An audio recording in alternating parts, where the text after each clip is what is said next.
Good morning to everyone and hello there. I am myself Yogesh Kapoor और हमने जो इस चैनल पे आज हम शुरू करने वाले हैं अबाउट अर्थशास्त्र एंड कौटिल्य। इस चैनल पर जो होगा आपको ज़्यादा से ज़्यादा आपको वीडियोस दी जाएंगी जिससे कि आपका जो धार्मिक ज्ञान है, जो आपका हमारे शास्त्रों के प्रति ज्ञान है, वो आपको बढ़ाया जा सके और इसके रिगार्डिंग आपके लिए वीडियोस लाई जाएंगी। आज हम जिस टॉपिक पे बात करने वाले हैं वो टॉपिक है अर्थशास्त्र। तो अर्थशास्त्र एक कौटिल्य द्वारा रचित एक शास्त्र है जिसमें अर्थ नीति बताई गई है। अर्थ का मतलब होता है इकोनॉमिक्स। जो भी इकोनॉमी है उसको कैसे मैनेज किया जाए। एक स्टेट है या एक अब कंट्री कह सकते हैं, इकोनॉमी कह सकते हैं, उसको कैसे मैनेज किया जाए उसके बारे में ये शास्त्र हमें बताता है और उसके बारे में काफी सारी चीजें बताता है। आज उसी में से एक टॉपिक और सबसे पहला टॉपिक हम इसका लाए हैं जिसमें ये कौटिल्य और या फिर चाणक्य हमें बताते हैं कि कैसे एक किंग को इलेक्ट किया जाता है, कैसे एक किंग को सिलेक्ट किया जाता है और कैसे उसको जो है ट्रेन किया जा सकता है और कैसे उसको एक लाइफ क्या होती है किंग की, ये इसमें बताया गया है। तो चलती है। हाँ बाबा, हाँ नहीं, तो ये इसमें बताया गया है। तो आज हम शुरू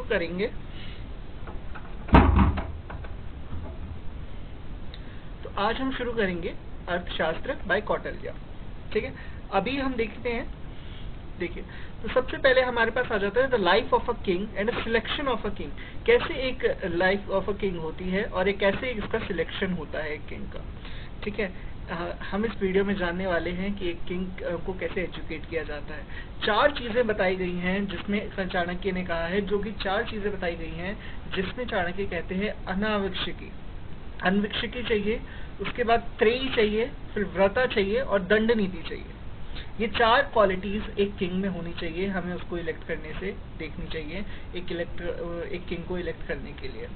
तो अनावश्यकी क्या होती है इसको लास्ट में डिपेंड करेंगे, मतलब इसको एक्सप्लेन करेंगे।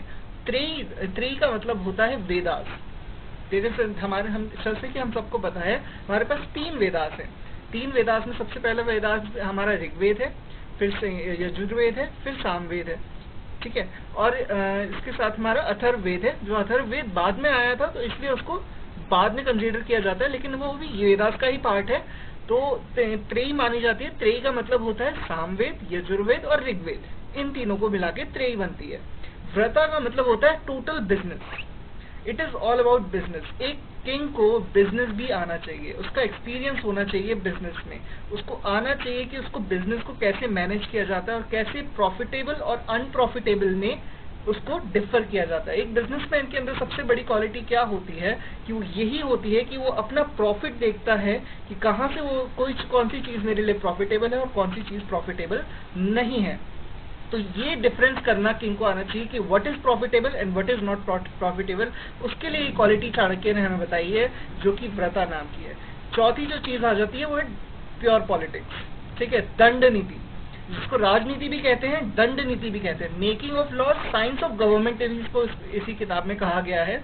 तो दंड नीति इज ऑल अबाउट पॉलिटिक्स, कि पॉलिटिक्स कैसे अब हमें मैनेज करनी चाहिए। तो चाणक्य सिर्फ आजकल की, जैसे कि हम बात करते हैं, जैसे कि अगर हम आज के बारे में बात करेंगे तो काफी सारे लोग जो कहते हैं कि सिर्फ पॉलिटिक्स आनी चाहिए तो आप पॉलिटिक्स में एंटर कर सकते हो। आज के समय में कोई भी कंसिडरेशन नहीं है, but what Chanakya says on his behalf that कि दंड नीति भी आना चाहिए, व्रता भी आना चाहिए, मीन्स बिजनेस भी आना चाहिए, वेदास को भी पढ़ा हुआ होना चाहिए, और इसके ऊपर भी एक स्किल आती है अनावश्यकी, उसको अनविक्षकी, उसको भी आना जरूरी है। तो ये जो 4 स्किल्स आ जाती है तब जाके एक किंग को हमें सिलेक्ट करना चाहिए अपने स्टेट को रन करने के लिए। आइए आगे बढ़ते हैं। What is the school of Manu says? तो इसके ऊपर डिबेट होती है। सिर्फ जो अर्थशास्त्र है वो ऐसे नहीं लिखा गया है। अर्थशास्त्र जो लिखा गया है वो अलग अलग लोगों के ओपिनियंस पे लिखा गया है। जैसे कि 4 लोग मिलके बैठ के बात कर रहे हो, तो 4 लोग जो मिलके बैठ के बात कर रहे थे उनमें से हर किसी का ओपिनियन आता है, उसके बाद कौटिल्य अपना ओपिनियन देते हैं और इस तरीके से वो किताब को रचाया गया है। तो दैट इज द थिंग। तो स्कूल ऑफ मनु से एक वो आती है जो कि आप जानते हैं मनु जो थे, उन्हीं मनु की बात हो रही है जो ब्रह्मा के पुत्र माने जाते हैं मनु, उन्हीं की बात हो रही है। तो उनका स्कूल ऑफ मनु का क्या कहना है, उन स्कूल ऑफ मनु का कहना है कि 3 साइंसेस ओनली होनी चाहिए। 3 साइंसेस कौन सी? एक तो वेदास होने आने चाहिए जिससे कि वो राइटियस किंग बने। देखिए सबसे ज्यादा बड़ी चीज क्या होती है किंग में, किंग तो बहुत सारे होते हैं, पावरफुल भी बहुत ज्यादा होते हैं, बहुत सारी चीजें होती हैं, बट एक प्योर किंग, एक अच्छा किंग कैसे हो सकता है? That is a king should be righteous king. A person, अगर if you are electing a king, he should be righteous to the person. ऐसा नहीं कि गलत के साथ गलत कर दे, और मतलब जो गलत के साथ गलत करे और सही के साथ सही करे, ऐसा किंग होना चाहिए। तो ये सब चीज कौन सिखाता है? ये हमारे वेदास सिखाते हैं। इसीलिए वेदास में जो सबसे बड़ी उसमें कही गई है, चाणक्य द्वारा कहा गया है कि ट्रिपल वेदास को पता होना चाहिए, और इसमें ट्रिपल वेदास सिर्फ कहने के लिए बोला गया है। इसके साथ हम जब आगे पढ़ते हैं तो हम बताते हैं वो कि इसके साथ अथर्ववेद भी आना चाहिए और बाकी शास्त्रों का भी ज्ञान होना चाहिए एक किंग को। व्रता में स्कूल ऑफ मनु कहते हैं कि व्रता आना चाहिए। व्रता में क्या आ जाता है? व्रता में आ जाता है हमारा बिजनेस आना चाहिए, तभी वो देख पाएगा कि कैसे किस चीज में हमें प्रॉफिट है और किस चीज में नहीं है। साइंस ऑफ गवर्नमेंट, जो कि नॉर्मल है, ये तो सबके लिए ही नॉर्मल है कि साइंस ऑफ गवर्नमेंट तो एक किंग को आना ही चाहिए। तो ये मनु ने का कहना था। फिर उसके बाद आते हैं school of Brihaspati. School of Brihaspati क्या कहता है? School of Brihaspati tells about 2 sciences, कि एक किंग को सिर्फ 2 साइंसेस आनी चाहिए। 2 साइंसेस में सबसे पहला जो आना चाहिए वो होता है व्रता। व्रता आना चाहिए मीन्स उसको बिजनेस आना चाहिए जिससे कि वो प्रॉफिट और अनप्रॉफिटेबल में डिफरेंस कर पाए, और साइंस ऑफ गवर्नमेंट आना चाहिए जिससे कि वो अपनी जो किंग की जो यू कैन से पोजीशन है वो उसको मैनेज कर पाए और उसको सस्टेन कर पाए, और वो बेटर फॉर आस वो जीत भी पाए उस चीज को। तो साइंस ऑफ गवर्नमेंट आना चाहिए उसे रन करने के लिए एक स्टेट को। साइंस ऑफ गवर्नमेंट अगर हम इसमें डिटेल में बात करें तो ये दंड नीति है। दंड मीन्स मेकिंग ऑफ लॉज। एक पॉलिटिशियंस क्या करते हैं? Politicians make laws and policies, right? तो पॉलिसीज और लॉज बनाने की ही साइंस को दंड नीति कहा गया है। दंड का मतलब होता है लॉज और नीति का मतलब होता है साइंस। तो science of making laws is called government, science of government, right? Not only that कि उतना ही ज्यादा नहीं होता है, बहुत सारी चीजें होती है जो गवर्नमेंट रन करती है, but the main thing that we should elect a politician is all about making laws and policies. School of Usanas, Usanas जो हैं ये उनके हैं जो कि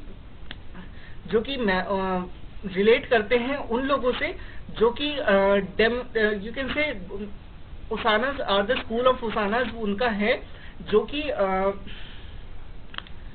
दैत्य तो ज्यादा बड़ा वर्ड हो जाएगा। राक्षस के जो गुरु थे, मतलब जो गुरु शुक्राचार्य थे, उनका था वो, उनका कहना है कि only 1 science is reference.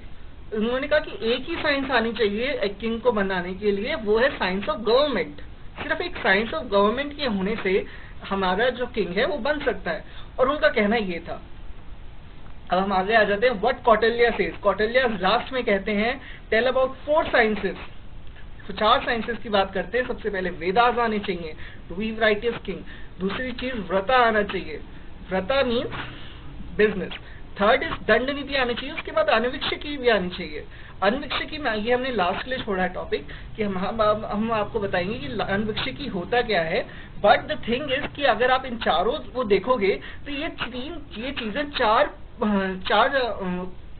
Pillars of power को भी रिप्रेजेंट करते हैं, जो कि powers of 4 pillars of power कौन से होते हैं? साम, दाम, दंड, भेद। तो साम का मतलब क्या हो गया? बीइंग पोलाइट, एक आसान अच्छे तरीके से बात हम कर सकते हैं। दूसरी चीज मीन्स ग्रीड, दैट इज दाम, मतलब क्या सामने वाले को खरीदना, दैट इज दाम। तो उसके साथ क्या होता है कि हम उसको उसकी ग्रीड से या फिर किसी भी तरीके से हम उसको खरीद लेते हैं। तीसरा अगर वो खरीदा भी नहीं चाहता है तो उसके बाद हम उसमें दंड नीति लगाते हैं, उसको प्रेशराइज कराते हैं और उसको चीजें बताते हैं। आई मीन टू से उसके ऊपर दंड यूज किया जाता है, लॉज यूज किए जाते हैं। It refers to laws as well, it refers to punishment as well, right? उसके बाद जो अनविक्षिकी आता है, अनविक्षिकी जो आता है that is another part that is refers to intelligence. It is refers to intelligence, like हमारा रॉ है RAW, ठीक है, हमारी इंटेलिजेंस एजेंसी है, तो उसका काम आ जाता है लास्ट में, that is called you can से भेद, यू कैन से, यस।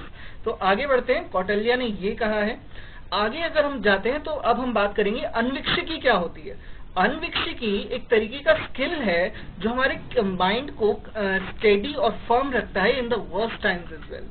अगर ये जो स्किल होती है बहुत कम लोगों के अंदर होती है, क्योंकि बहुत सारे लोग जो होते हैं बहुत ज्यादा, जैसे कोई टेंशन आता है, प्रेशर आता है, बहुत ज्यादा प्रेशराइज हो जाते हैं। बट कुछ लोग बहुत स्टेडी और फर्म रहते हैं उसमें भी। उन्होंने कहा ठीक है, हो रहा है, कोई बात नहीं है, लेकिन स्टेडी और फर्म रहते हैं, बहुत ज्यादा अच्छे तरीके से रहते हैं। तो ये चीज, ये स्किल होनी बहुत ज्यादा जरूरी होती है। एक्सीलेंस ऑफ फोरसाइट, कि वो कितना दूरदर्शी है, कितनी बड़ी विजन लेके चलता है, कितना ज्यादा आगे वो विजनरी है, ये भी अन्वीक्षिकी में आता है। स्पीच एंड एक्शन, उसकी बात कैसे करता है और उसके एक्शंस कैसे हैं, ये सब आता है अंदर में अन्वीक्षिकी के। और इसके बाद light to all kinds of knowledge, वो कितना डीप जा सकता है एक टॉपिक में। अगर वो एक टॉपिक में बहुत ज्यादा डीप जा सकता है, क्योंकि that is the thing that is needed in a king, that he should go deeper and deeper on to a topic, on a problem, should to solve this that problem. तो ये सब चीजें एक king के अंदर होनी चाहिए, जो कि चाणक्य द्वारा बताई गई थी। होपफुली आपको ये वीडियो अच्छा लगा होगा। अगर आपको अच्छा लगा है तो लाइक कीजिएगा, शेयर कीजिएगा और कमेंट भी कर दीजिएगा।